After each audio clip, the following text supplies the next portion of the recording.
Hi viewers, ఈరోజు వచ్చేసి నేను ఆలుగడ్డ ఫ్రై చేస్తున్నాను. ముందుగా ఒక బాండి పెట్టుకొని నూనె వేసుకోవాలి, పోపు విత్తనాలు వేసుకోవాలి, కరివేపాకు వేసుకోవాలి. అవి కొంచెం వేగిన తర్వాతకి ఆనియన్స్ వేసుకోవాలి.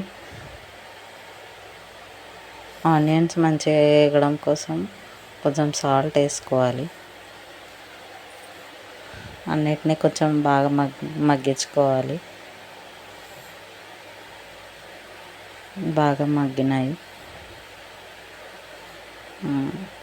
బీట్రూట్ పూరీలోకి ఆలుగడ్డ ఫ్రై చేస్తున్నాను ఫ్రెండ్స్. ఆల్రెడీ నేను బీట్రూట్ పూరీ రెసిపీ ఇంతకుముందే నేను షేర్ చేశాను, నా వీడియోస్లో ఉంది. ఒకసారి ట్రై చేసి చూడండి. నెక్స్ట్ ఆలుగడ్డలు వేసాను. మర్చిపోయాను, కొంచెం పసుపు అల్లం పేస్ట్ ముందుగానే వేయాలి, కానీ మర్చిపోయాను, సారీ. ఇప్పుడు వేస్తున్నాను. నాకు కొంచెం పిల్లలు ఉన్నారు ఇంట్లో, అందుకే కొంచెం డిస్టర్బెన్స్గా ఉంటుంది.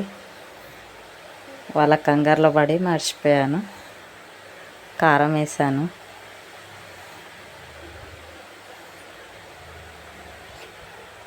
సాల్ట్ వేసాను. అన్నిటినీ బాగా మిక్స్ చేసుకోవాలి.